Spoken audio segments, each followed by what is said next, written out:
सभी विद्यार्थियों को सादर प्रणाम। आज हम आप सभी के समक्ष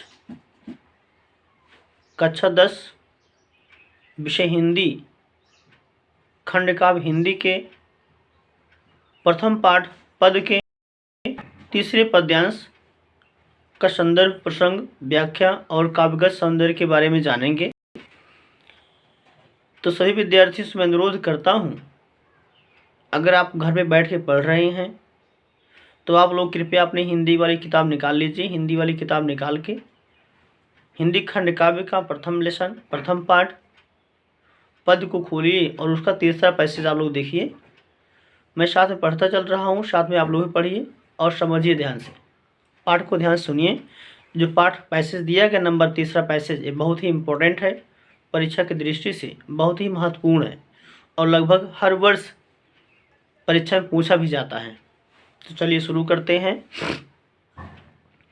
किलकत कान घुटुरवनि आवत, मणिमय कनक नंद कै आंगन, बिंब पकड़िबै धावत, कबहु निरख हरि आप छाह कौ, कर सो पकड़न चाहत, किलक हंसति राजत द्वय दतियाँ, पुनि पुनि तिहि अवगाहत, कनक भूमि पर कर पग छाया, यह उपमा इक राजति, करि करि प्रतिपद प्रतिमन वसुधा, कमल बैठकी साजति, बाल दशा सुख निरख जना, पुनि पुनि नंद बुलावती, अचरा तर लय ढाकी, सूर के प्रभु कौ दूध पियावती।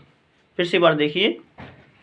किलकत कान घुटुरवनि आवत, मणिमय कनक नंद के आंगन, बिंब पकड़िबै धावत, कबहु निरख हरु आप छाह कौ, करसों पकड़न चाहत, किलक हंसति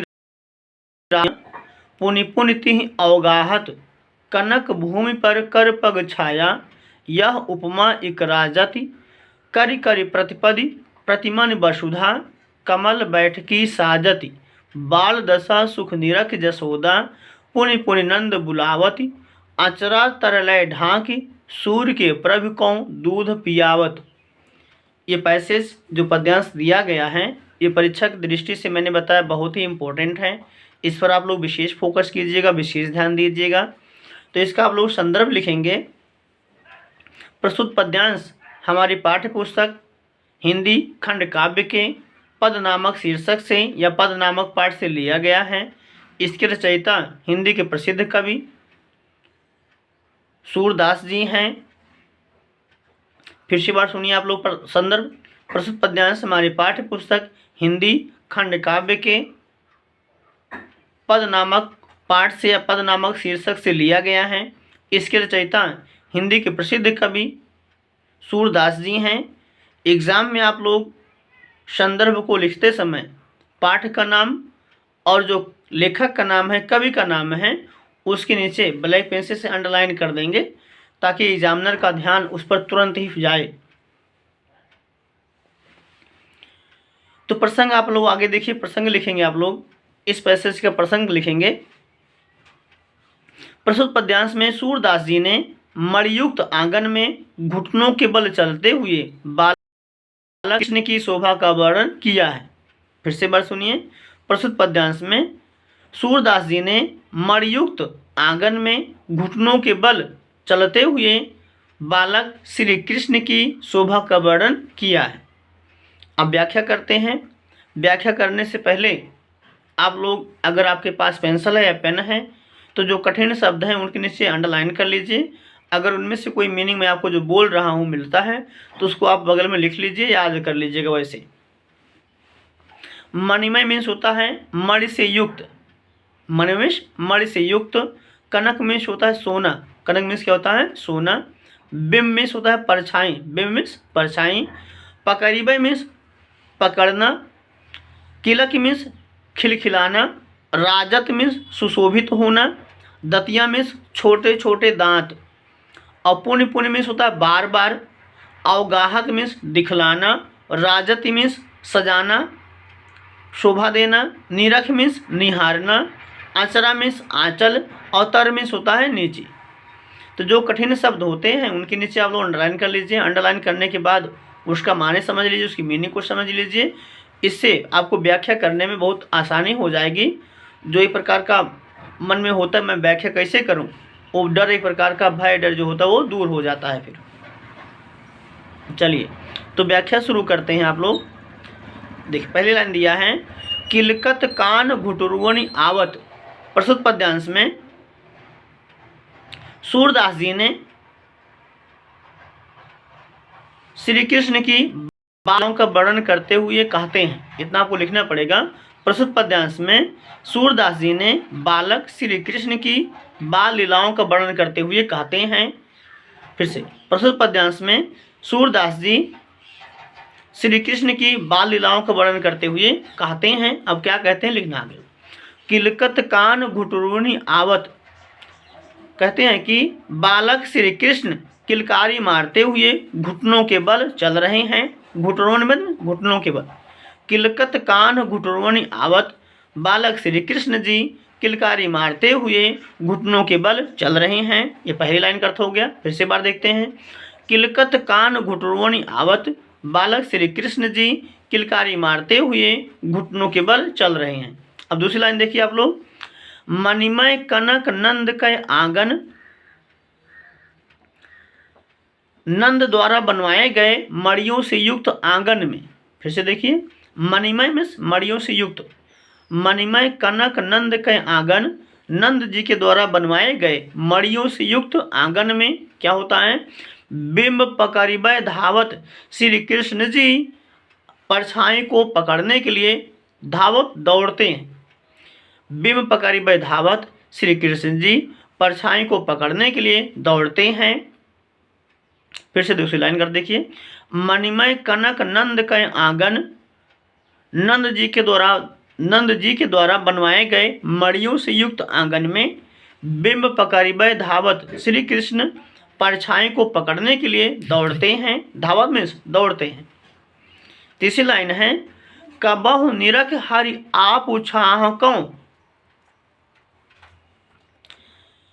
कभी कभी अपनी ही परछाई को देखकर, देखो, कबहु निरख हरि आप छाह कौं, छाह परछाई, आप में अपनी स्वयं की, कभी कभी अपनी ही परछाई को देखकर करसों पकड़न चाहत, श्री कृष्ण जी उस परछाई को यानी अपने स्वयं की परछाई को पकड़ने के लिए दौड़ते हैं, अपनी परछाई को पकड़ना चाहते हैं। फिर से देखो एक बार, कबहु निरख हरि आप छाह कौं, करसों पकड़न चाहत, कभी कभी अपनी ही परछाई को देखकर श्री कृष्ण जी परछाई को, अपनी ही परछाई को पकड़ना चाहते हैं या उसको पकड़ना चाहते हैं। अगली लाइन है, किला की हसत राजत द्वय दतियां, पुनि पुनि तिहि आहुगाहत, श्री कृष्ण जी किलकारी मारते हुए हंसते हैं। देखो, किला की हसत राजत द्वय दतियां, जब श्री कृष्ण जी किलकारी मारते हुए हंसते हैं तो उनके आगे के दो दांत बार बार दिखाई देने लगते हैं। देखो, किला की हसत राजत द्वय दतियां, पुनि पुनि तिहि अवगाहत, अवगाहत दिखलाई देना। जब भगवान श्री कृष्ण जी किलकारी मारते हुए हंसते हैं तो उनके आगे के दो दांत बार बार, पुनि पुनि बार बार दिखाई देने लगते हैं। फिर से देखिए बार, किलक हसत राजत द्वय दतियां, पुनि पुनि तिहि अवगाहत, जब श्री कृष्ण जी किलकारी मारते हुए हंसते हैं तो उनके आगे के दो दांत बार बार दिखाई देने लगते हैं जो अत्यंत ही सुशोभित हो रहे हैं। अगली लाइन है, करि करि प्रतिपद प्रतिमन वसुधा, कमल बैठकी साजति, श्री कृष्ण के हाथ पैरों की छाया उस पृथ्वी रूपी सोने के फर्श पर ऐसे प्रतीत हो रही है। फिर से बार देखिए, कनक भूमि पर कर पग छाया, यह उपमा एक राजति, श्री कृष्ण के हाथ पैरों की छाया उस पृथ्वी रूपी सोने के फर्श पर ऐसे प्रतीत हो रही है। करि करि प्रतिपद प्रतिमन वसुधा, कमल बैठकी साजति, मानो प्रत्येक मणि में उनके बैठने के लिए पृथ्वी ने कमल का आसन सजा दिया हो।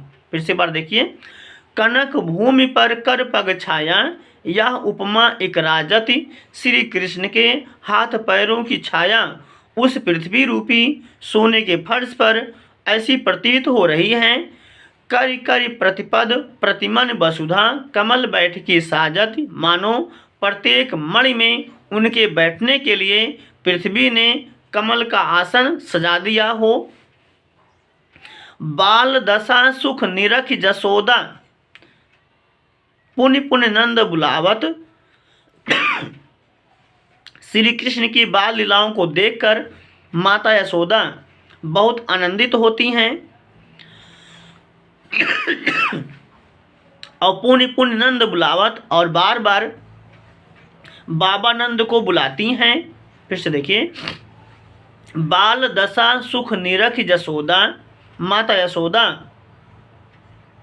श्री कृष्ण की बाल लीलाओं को देखकर अत्यंत आनंदित होती हैं, अत्यंत खुश होती हैं और पुण्य पुण्य नंद बुलावत और बार बार बाबा नंद को अपने पास बुलाती हैं, बाबा नंद को बुलाती हैं।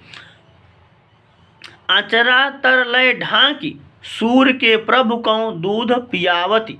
इसके पश्चात माता यशोदा सूरदास के प्रभु बालक श्री कृष्ण को अपने आंचल से ढककर दूध पिलाने लगती है।